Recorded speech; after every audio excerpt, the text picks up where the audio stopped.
Hello, là je fais une petite vidéo sur le sertissage du cuivre. C'est vrai que ça faisait un peu de temps que je voulais en faire une, et puis je n'ai jamais trop l'opportunité, donc voilà. Je vais être assez bref. Bon, chacun un petit peu y voit midi à sa porte sur ce genre de choses, il faut le dire. Après, voilà, moi je sertis le cuivre. Bon, je suis un particulier, hein, je suis un bricoleur. Surtout parce que je trouve, je fais pas mal de petites rénovations et j'y trouve pas mal un intérêt et je vais vous montrer. Alors, pourquoi le cuivre? Parce que c'est un peu plus robuste, je trouve ça un peu plus facile à la mise en œuvre derrière en fait, et que du PER ou du multicouche. Et après ça, cela étant dit, l'avantage du cuivre, c'est il a ses avantages, les autres ils ont leurs avantages, donc c'est pas vraiment une discussion de qu'est-ce qui est mieux. Moi, je préfère pour tout ce qui est réseau sanitaire.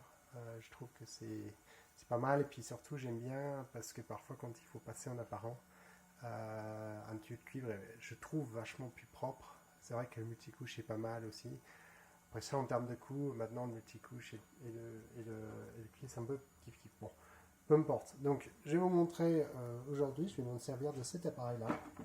Ça, c'est une sertisseuse. Alors ça, c'est une marque Virax. Et comme vous pouvez voir là, ça c'est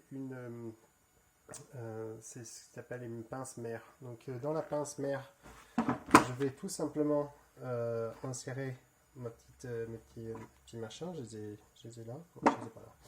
Ils sont là. Et là, je suis en train de travailler en 12, donc comme vous pouvez voir, les inserts, là, bon, vous ne voyez pas trop, mais c'est gravé sur le côté. Donc on les insère tout simplement. Hop, tac, comme ça, si j'ai mis dans le bon sens, un peu mieux. Tac. Hop, hop, hop, j'essaye de faire ça à une main en tenant la caméra, donc forcément c'est un peu foireux. Et de l'autre côté, hop,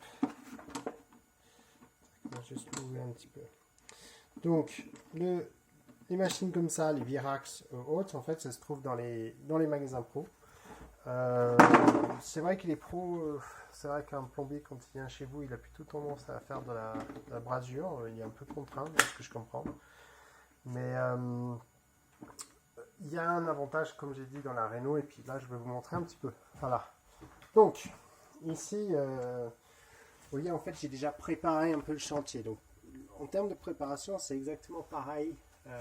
C'est-à-dire comment on prépare un tuyau de cuivre, on coupe avec les petits coupes-tubes et on vient faire les chanfreins, on nettoie bien avec... Il faut que le truc soit bien propre et tout.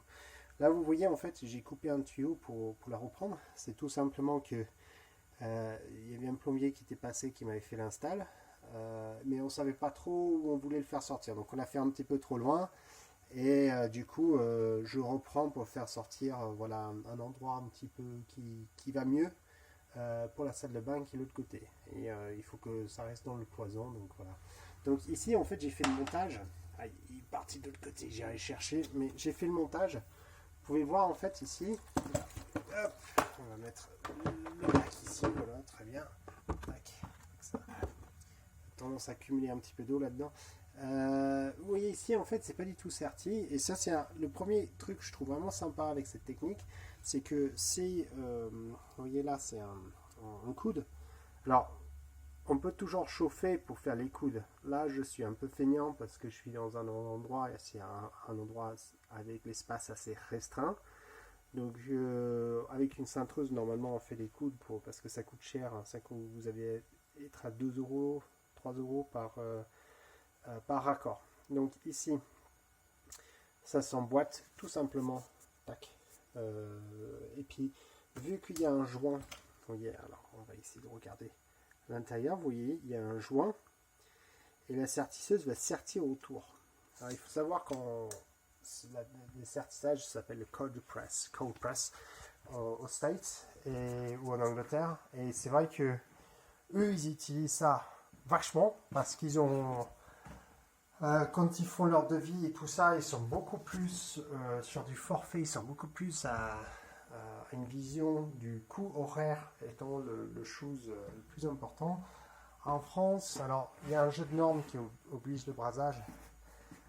chez les pros, je crois bien. Mais on a aussi un regard sur le devis en termes de le coût de matière première qui peut-être prime un petit peu plus. Alors, ça, c'est un petit peu ma théorie à moi. Elle vaut ce qu'elle vaut. Après ça, est-ce que c'est vraiment ça? On va savoir. Donc, ici, on va commencer en fait avec ce côté-là.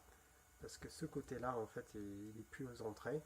Donc, la première chose qu'on va faire, c'est qu'on va faire un sertissage.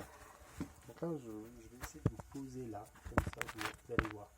Donc, la sertisseuse, bah forcément, je vais l'approcher du zone de travail. Il est bien pratique, mais quand on n'a pas besoin de ça, donc je vais l'allumer. Vous voyez, ici, quand il est allumé, il a de la batterie, il me donne un bouillon vert. Il va, je passe un peu machine. Ensuite, je vais insérer la tête là-dedans. Tac, tac, tac. Vous voyez, tac. Et là, je m'en fiche de l'angle parce que c'est un truc rond.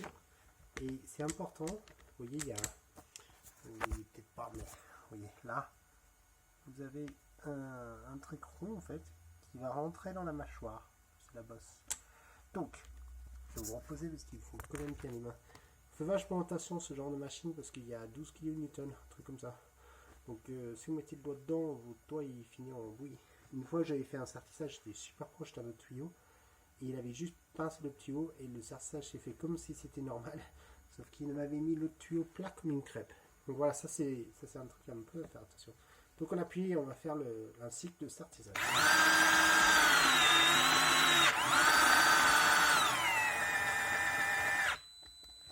Voilà, vous entendez le bip, il y a un deuxième voyant vert qui s'est allumé. Et ça veut dire que mon cycle de sertissage c'est bien terminé. Donc là je vous montre, là c'est mon sortie en laiton, c'est un sortie 3-8 classique pour un lavabo. Et vous voyez ici, il est complètement, et là on voit, alors hop, je vais essayer de mettre dans la caméra, vous voyez le bout du tuyau de cuivre qui est dedans. Et il est complètement étanche. J'ai fait je sais pas combien. Alors ça, ces machines là elles font 10 000 cycles avant d'être mis en SAV. Bah oui, c'est un petit peu le côté c'est des machines voilà, destinées plus à des pros. Ouais, bon, du coup ça a coupé parce que j'ai plus de mémoire, ben, je fais ça avec le portable. D'où les vidéos un peu folklore d'ailleurs. Voilà, donc je vais mettre la caméra. En fait, voilà, donc j'en ai profité pendant que mon portable sera allumé. Donc ici c'est tout serti, c'est tout fini. Attendez, je vous montre bien, voilà. Et donc je suis en train de faire ce côté-là. Donc j'ai fait le haut, là, tout ça c'est fait. Et là, vous voyez, le raccord, le bas, je ne l'ai pas fait. Parce qu'il y a deux choses. Soit on peut faire, voilà, je le positionne dedans et tout, bien. Et soit je peux faire, comment il s'appelle et là, vous voyez, en fait, ça c'est un truc, je vais me dire. Ça, c'est le vrai avantage du sertissage. C'est que vous voyez, j'ai coupé des tuyaux qui étaient en haut. J'ai de la flotte un peu partout là. Ça fait un peu chier. Voilà. Et pourtant, le fait que je sertis alors que le truc est humide n'est absolument pas grave. Ça ne va avoir aucun effet sur le sertissage. Et du coup, ici, je vais vous montrer. Bon, ça, c'est le côté un petit peu pratique. Alors, est-ce qu'on voit bien l'angle? Voilà, on le voit bien. Donc là, je l'enfonce bien. Et ça, je sais maintenant que j'ai le bon angle. J'ai pas besoin de faire un petit trait ici pour me dire, ah tiens, il faut sertir là et tout. Donc, j'allume ma bécane. S'il veut bien, c'est encore en bonne batterie. Je la positionne. Alors ici, il faut toujours faire bien attention à être bien enfoncé. Donc là, je suis bien. Je sertis.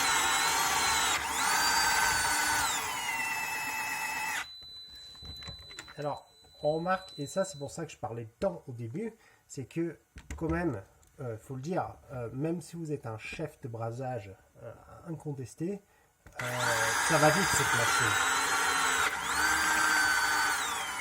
Donc, alors, je vais essayer de faire un récap, j'ai plus beaucoup de mémoire, là c'est la deuxième, troisième fois que j'essaye de prendre cette fin de vidéo, donc je pense que je perds tranquillement espoir, super rapidement.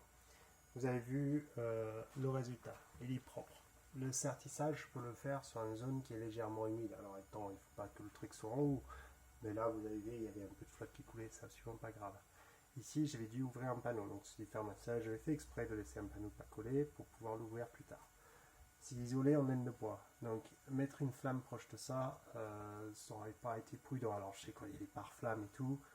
Et je pense que les gars qui maîtrisent bien leur sujet avec le brasage ou la soudure, il n'y a pas de souci. Par contre, moi, je suis pas à l'aise avec ça. Je suis dans une maison en bois, j'ai pas très envie.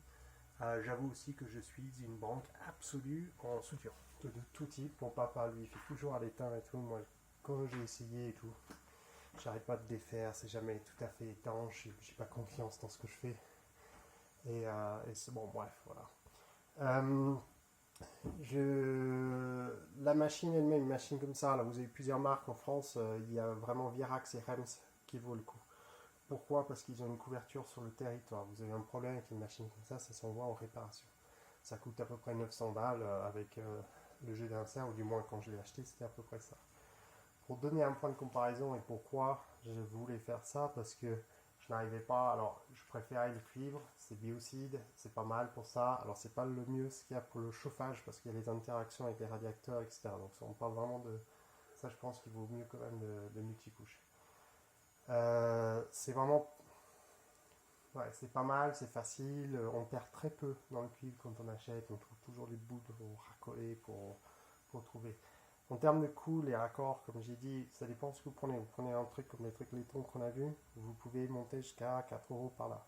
Les petits raccords, dépendant de ce que vous prenez vraiment, vous comptez minimum 2 euros, maximum 5-6 euros. Si c'est vraiment un truc, par exemple un thé inégal ou des choses comme ça peut coûter assez cher. Donc, si vous savez faire de la soudure, c'est vachement moins cher la soudure, hein. Il ne faut pas se leurrer. Là où on a l'avantage de la machine, c'est l'accès aux endroits vachement difficiles d'accès. J'avais vu ça, comme un con, j'avais percé un tuyau avec une cloison et c'était derrière un recoin. J'ai pu faire juste 2 petites coupes dans la cloison, couper les tuyaux, sortir dans la cloison juste en insérant la machine, clac clac, et récupérer ma connerie. Et ça, si j'avais dû faire de la soudure, vu que c'est dans l'isolant et tout ça, j'aurais été obligé de tout ouvrir. Donc ça, c'est son avantage. Après, moi j'ai vu des gars qui étaient venus faire raccorder un truc de gaz chez moi. Et c'est vrai, bon, ils avaient sorti ça. Quand ils ont vraiment la chauffe sortie, déjà, ils tordent les tuyaux vachement bien. Donc en fait, le nombre de raccords qu'ils font est vraiment minimal. Et là, par exemple, un bon gars qui sait chauffer ses tuyaux et les tendre, il va te le faire avec. Il y a le truc laiton au bout. Et puis il y a juste le raccord. Donc il va faire 2 raccords. Moi j'en fais 1, 2, 3, 4. Voilà. Donc ça coûte plus cher. Mais tu vas vite. Tu vas très vite. Voilà. J'espère que la vidéo a un peu expliqué comment ça marche chez Certisseuse, que ça me peut enseigner, que ça peut être utile. C'est pas une promotion de la chose, c'est moi qui a trouvé une technique avec laquelle je suis confortable. Et peut-être que voilà, si vous cherchez d'autres techniques, si vous êtes pour des besoins particuliers, que ça peut vous donner un exemple à suivre, à pas suivre, à critiquer. Voilà. Voilà, j'espère que vous avez bien aimé la vidéo et puis à une prochaine fois pour un truc random sur le bricolage. Allez, ciao ciao.